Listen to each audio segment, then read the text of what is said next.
아침엔 사연. 안녕하세요. 막장 같지만 막장은 아닌 아침 사연입니다. 오늘 사연은 어쩌다 보니 삼형제와 모두 한 여성분의 이야기입니다. 안녕하세요. 네, 제가 그 남편의 삼형제 모두와 경험이 있는 여자입니다. 제목만 듣고 저를 막장녀라고 생각하실 분들이 많은 거 압니다. 신우이도 그 사실을 알고 입술을 파르르 떨며 당장 우리 오빠들한테서 떨어져! 이 더러운 여자야! 라고 폭언을 했었습니다. 그런데요, 저 그렇게 막 살았던 여자 아닙니다. 저는 그저 사랑을 했을 뿐이에요. 네, 그 세 남자를 모두 사랑했습니다. 저와 남편이 만나게 된 건 제 직장에서입니다. 저는 간호사, 남편은 외국계 제약회사 영업사원이었는데요. 제가 다니는 병원에 남편이 영업차 들렀다가, 아니, 제대로 말하자면 남편의 오랜 거래처인 병원에 제가 간호사로 취직을 하게 되면서 서로 알게 되었습니다. 그때 제 나이가 28, 남편은 34. 둘 다 한참 결혼 정년기여서 우리가 서로에게 관심을 갖고 연애를 시작할 때는 둘 다 이 남자라면 결혼하겠어 라고 생각하고 시작했어요. 제가 새로 옮긴 병원은 대학병원 근처의 이비인후과 병원이었어요. 남편은 저와 같은 간호사 출신으로 제약회사에 입사해 이미 8년 정도 근무를 한 베테랑이었고, 대학병원과 이미 영업을 튼 상태라 근처 로컬 병원들은 수월하게 다니면서 정기적으로 의사 선생님들과 미팅하는 정도의 일만 하면 되는 레벨이었어요. 이 대리님 참 부지런하세요. 저희 병원은 이렇게 꾸준히 매주 월요일 아침마다 방문 안 하셔도 되잖아요. 벌써 몇 년째 거래하는데. 안 그래요. 꾸준히 신뢰를 지켜주시는 고객분들의 신뢰에 보답하는 게 저희 같은 MR들이 하는 일인걸요. 그리고 저 이제 대리 아닙니다. 저희 회사 직급책이 없어졌어요. 맞아, 그랬죠. 참 아쉬워요. 이제 이 대리님이 과장될 차례였는데 갑자기 왜 직급을 없앴대요? 일은 일대로 다 시키면서. 그래도 직원들의 존경과 사랑은 받고 있으니까 저 대신 너무 아쉬워들 마세요. 오늘 하루도 이거 한 병씩들 하시면서 힘내시고요. 김 원장님 아직 출근 전이시죠? 저는 앞에서 대기 좀 하겠습니다. 어머, 감사해요. 매번 저희들까지 챙겨주시고. 원장님 모시면 말씀드릴게요. 이 대리님 진짜 사람 너무 괜찮지 않아? 내 동생 소개해주고 싶다니까.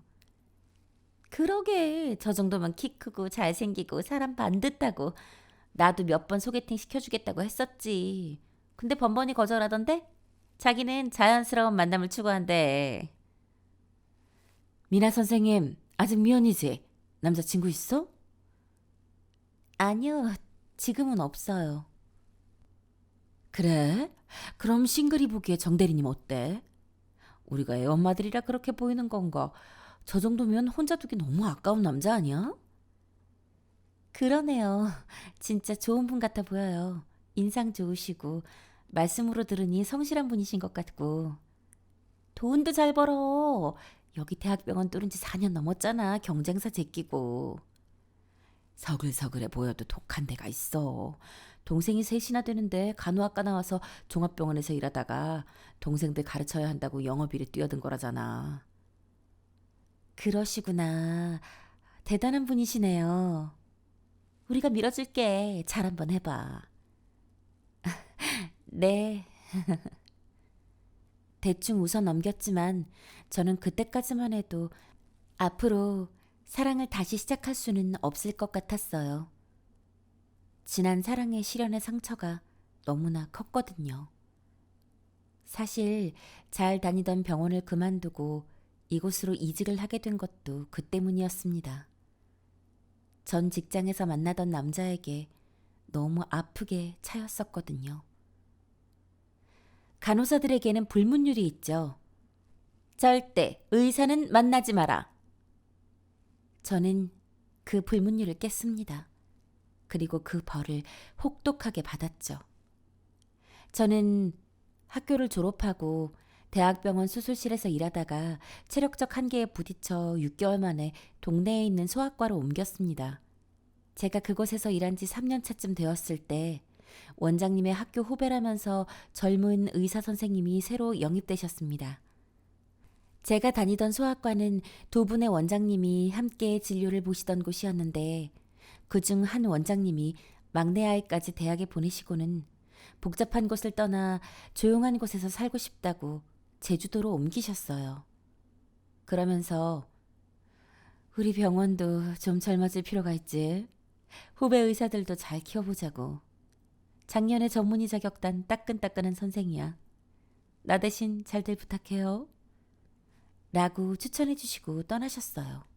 그 병원이 원장님께서 20년 전에 개원한 병원이었고 그런 분의 추천으로 오시게 된 선생님이니 모두 그 말씀을 잘 따르기로 했습니다.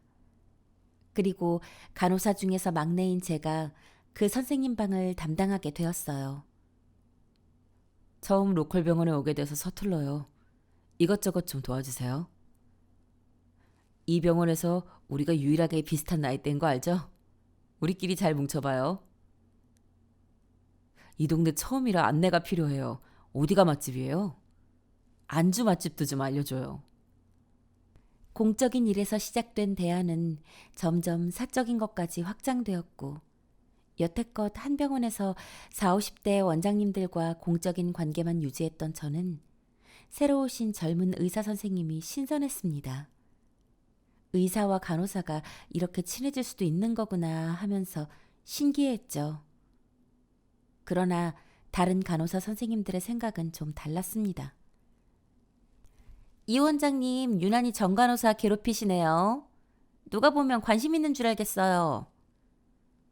정 선생 조심해. 의사들 바람기 많다.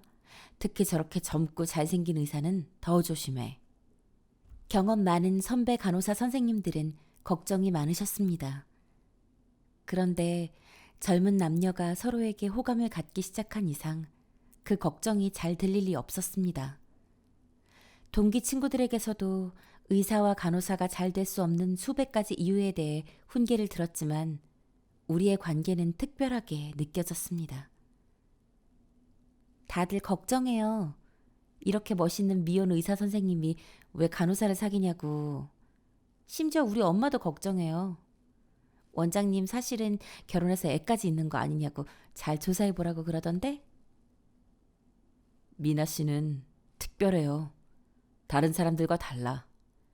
처음 봤을 때부터 저 여자다. 내가 먼저 찍었어요. 그러니까 다른 평범한 사람들 말 듣지 마요. 평범한 어머님 말씀도. 내가 뭘 어디가 그렇게 특별해요? 특별히 예뻐. 특히 이 발레리나 같은 일자 쇄골뼈가. 그리고 동그랗게 도드라진 골반뼈도. 그러지 마요. 나 너무 볼품없이 말라서 그거 내 컴플렉스예요. 최신 트렌드를 탑재하고 태어났으면서 컴플렉스라니? 내가 그런 생각을 다시는 못하게 해주겠어. 우리는 특히 관계를 할 때 더 잘 맞았습니다. 사랑해요. 이런 기분 처음이에요. 여자는 관계가 좋으면 더 사랑한다고 느낀다던데. 그 말이 맞나? 뭐예요? 용기 내서 고백하는 사람한테 그런 말하기 있어요? 나야말로 너무 사랑스럽게 느껴져서 그렇지. 한 번 더 확인해 봐야겠어? 그 말이 맞는지. 우리의 뜨거운 관계는 1년 반이 넘도록 지속되었습니다. 그 사람은 언제나 처음처럼 다정했고 저는 점점 더 그 사람이 좋아졌어요. 직장에서 또 퇴근하고 하루 대부분의 시간을 붙어 지냈기 때문에 다른 의심의 여지도 없었습니다. 바람을 피운다거나 엄마 말대로 애까지 있는 남자일 가능성은 거의 없었죠. 그 사람 오피스텔에서 출퇴근하다시피 했으니까요. 그 사람의 집에는 저 말고 그 어떤 여자의 흔적도 없었습니다. 그런데 이별은 뜻하지 않은 곳에서 기다리고 있었습니다. 만난 지 2년이 다 되어가면서 마음이 조금씩 조급해지고 있었습니다. 우리가 만난 지 2년이 다 되어가는데 이 사람은 왜 결혼에 관련된 말을 한마디도 하지 않을까? 그렇게 많은 나이도 아니지만 적은 나이도 아닌데 지금 당장은 아니더라도 우리가 결혼하면 어떤 인생을 살게 될까? 서로의 결혼관에 대해 얘기 정도는 할 수 있을 텐데 왜 항상 그런 얘기는 피하는 걸까? 그런 고민만 하던 날 용기를 내서 얘기를 꺼냈습니다. 엄마가 시진 씨 좀 보고 싶대. 어머님이? 왜? 왜는 나이 찬 딸이 2년이나 만나고 있는 남잔데 궁금한 게 당연하지. 그게 당연한 건가?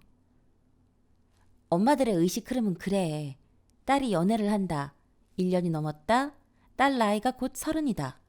상대가 결혼할 만한 남자인지 궁금하다. 그래, 그렇구나. 나는 엄마가 없이 자라서 몰랐네. 내 여동생도 오래 연애한 남자가 있는지 물어봐야겠다. 여동생이 있구나. 그러고 보니 만나는 동안 가족 얘기도 거의 안 했네. 자기가 싫어해서. 우리 둘 사이에 가족이 중요한 건 아니니까. 근데 어머니의 의식의 흐름에 꼭 따라드려야 하는 걸까? 어머님도 중요하지만 우리 둘이 지금 행복하면 되는 거잖아. 뭔가 쎄한 느낌.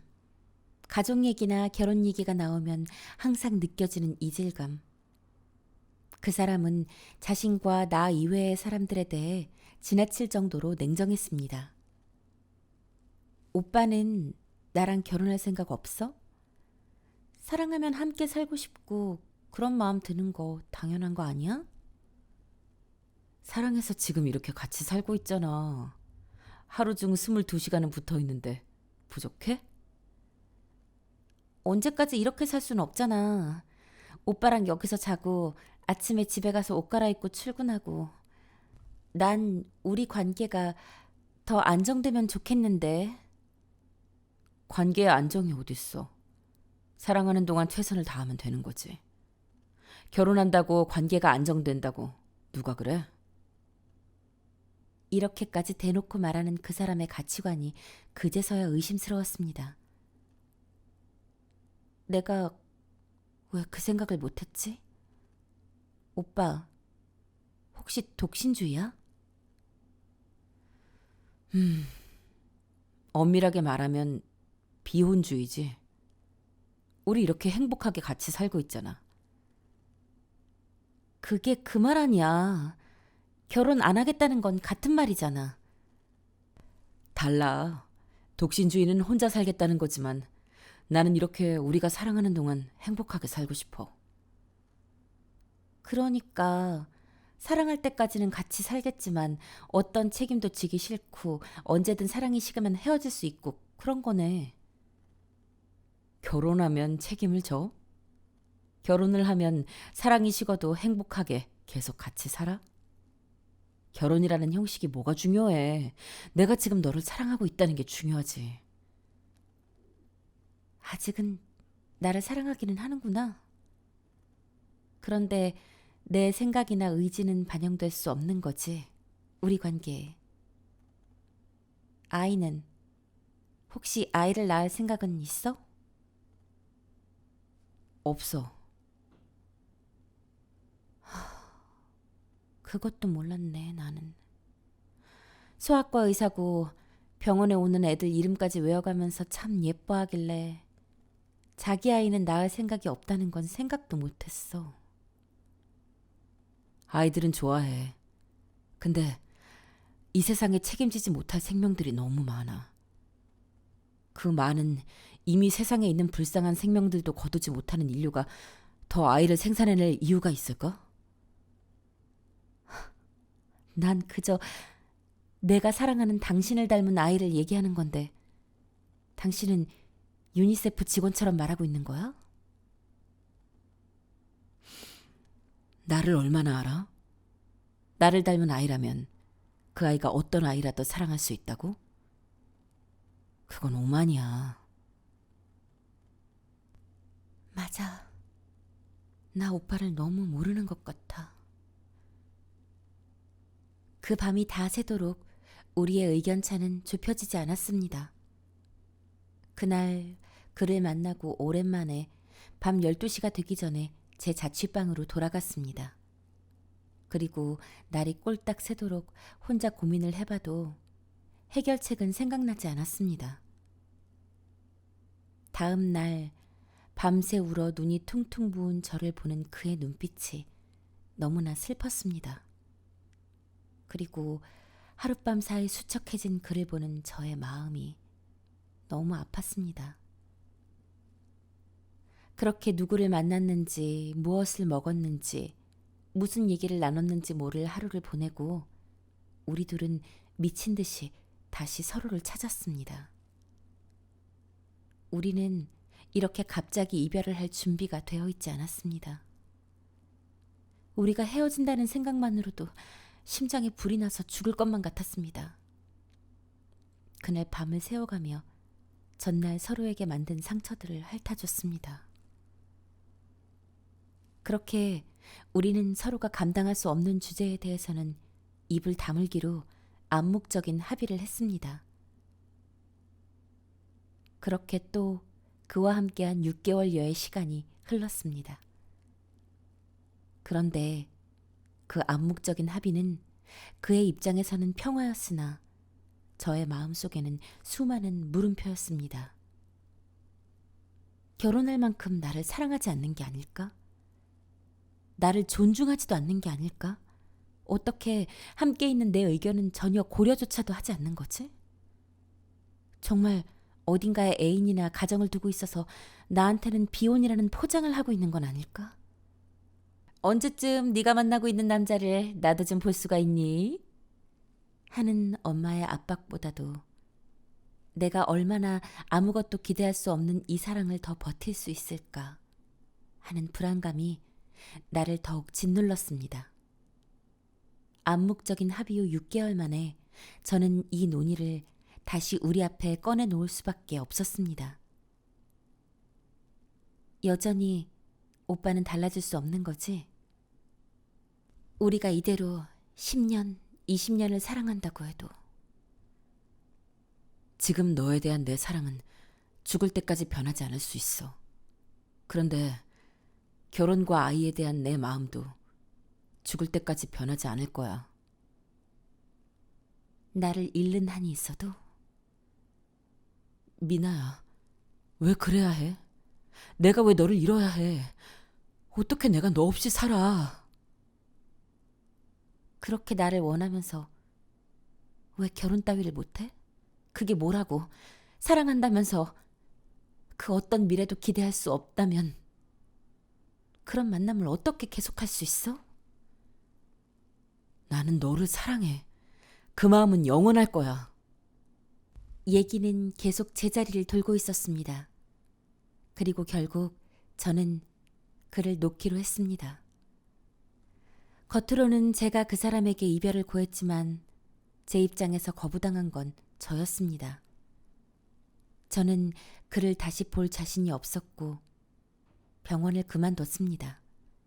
그리고 한동안 엄마 집에서 쉬다가 다시 취직을 한 곳이 지금 이 이비인후과 병원이었습니다. 그런 제가 다시 사랑을 생각한다는 건 힘든 일이었습니다.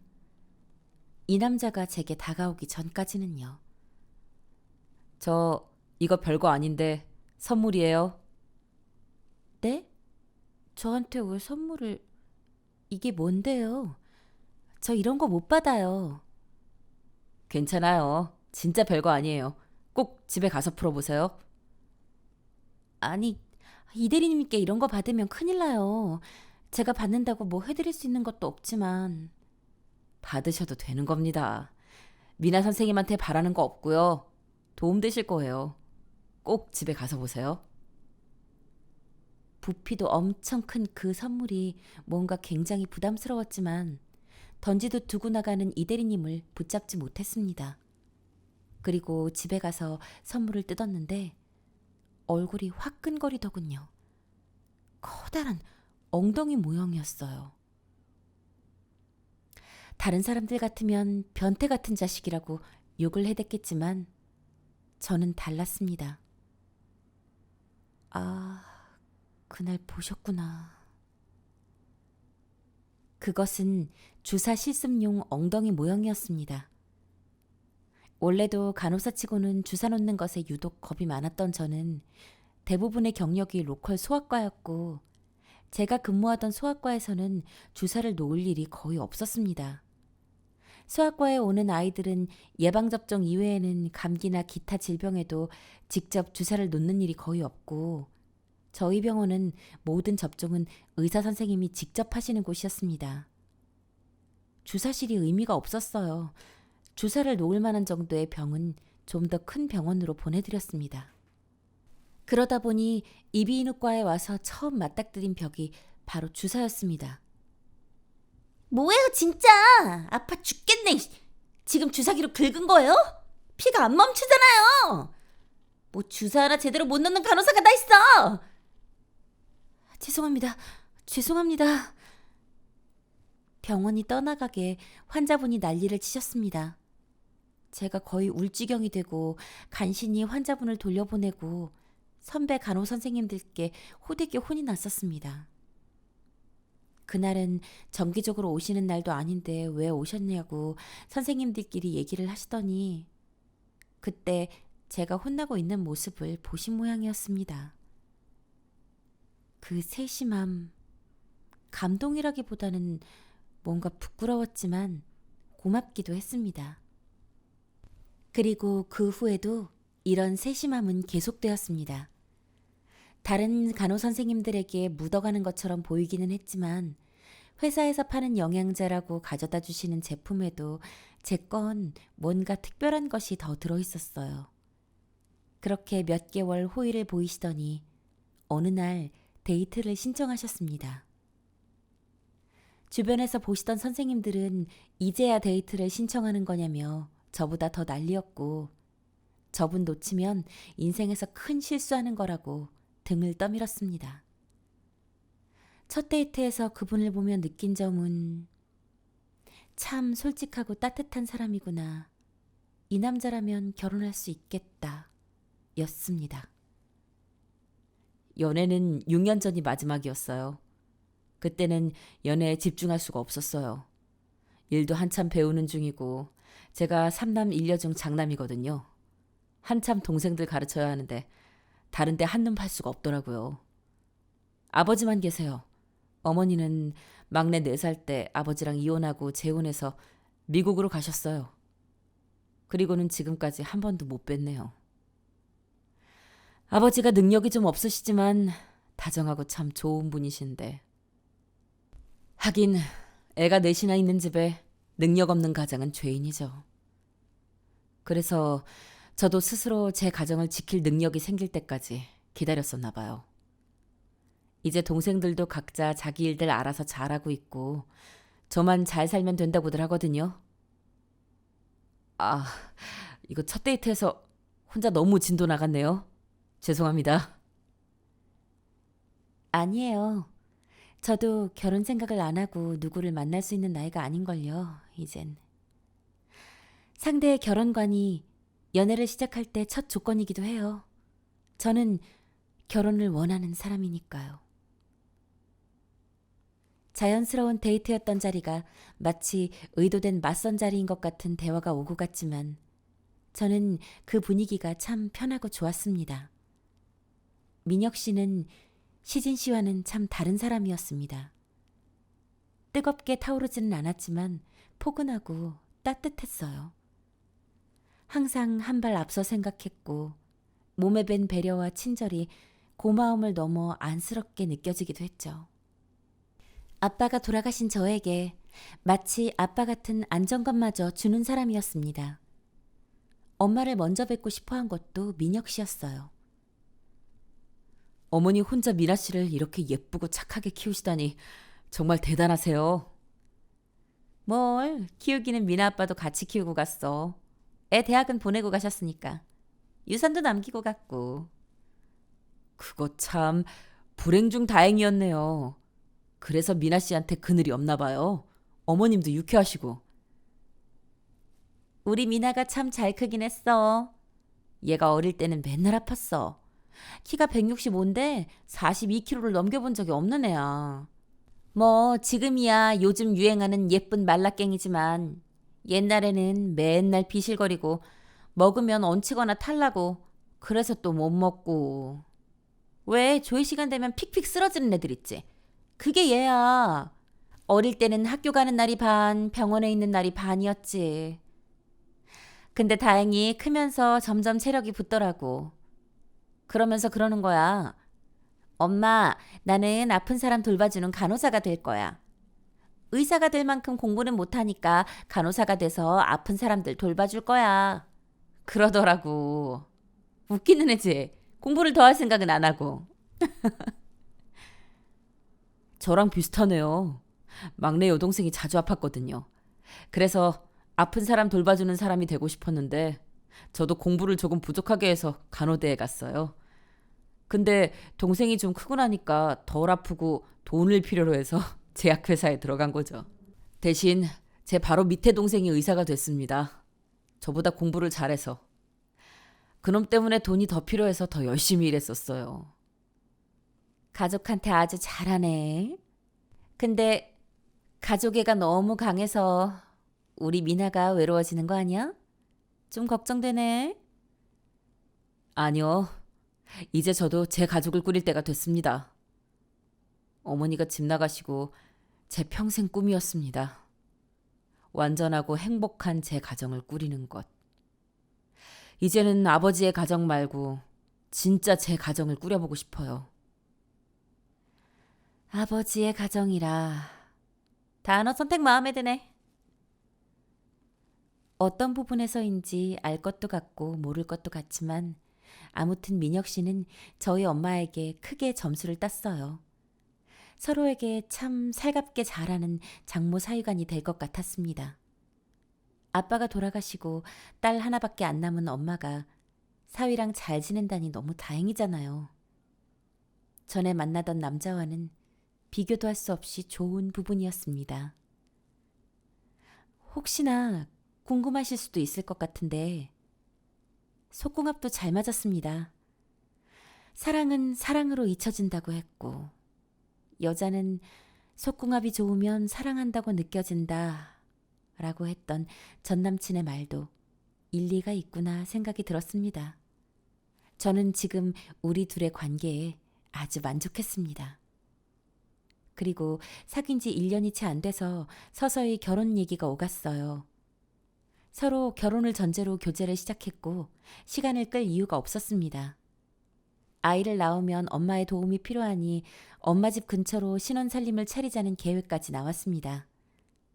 저도 아빠가 남겨주신 유산이 조금 있었고 민혁 씨도 그동안 모은 돈이 조금 있어서 24평 아파트 자가로 시작할 정도가 되었습니다. 우리는 운이 참 좋은 편이었죠. 그리고 드디어 민혁 씨 집 식구들을 보러 가기로 약속을 잡았습니다. 시어머니 안 계시는 집에 홀 시아버지와 시동생 둘, 그리고 시누이가 하나. 뭔가 편할 것 같으면서도 많이 긴장되더라고요. 민혁 씨 말로는 자기가 아버지를 닮아 책임감 강하고 다정한 성격이니 아버지는 무조건 제 편일 거라고 걱정 말라고 했고요. 이호는 똑부러지고 까칠한 성격이긴 한데 어릴 때부터 위계질서를 잘 배워서 큰형인 자기한테는 무조건 복종이니 걱정할 것 없다고 했고 사모는 워낙 자유분방하고 망나니 같긴 한데 역시 형들한테 잘 길들여져서 또 걱정할 것 없다고 했습니다. 여자라면 다 좋아하는 애라 형수님도 엄청 좋아할 거야. 뭐뭐? 그게 무슨 상관이야? 형수님도 여자로 보고 좋아하는 거야? 그럼 안 되는 거 아니야? 말이 그렇다고. 아무튼 여자한테 친절은 몸에 밴 녀석이니까 엄청 깍듯하게 잘할 거야.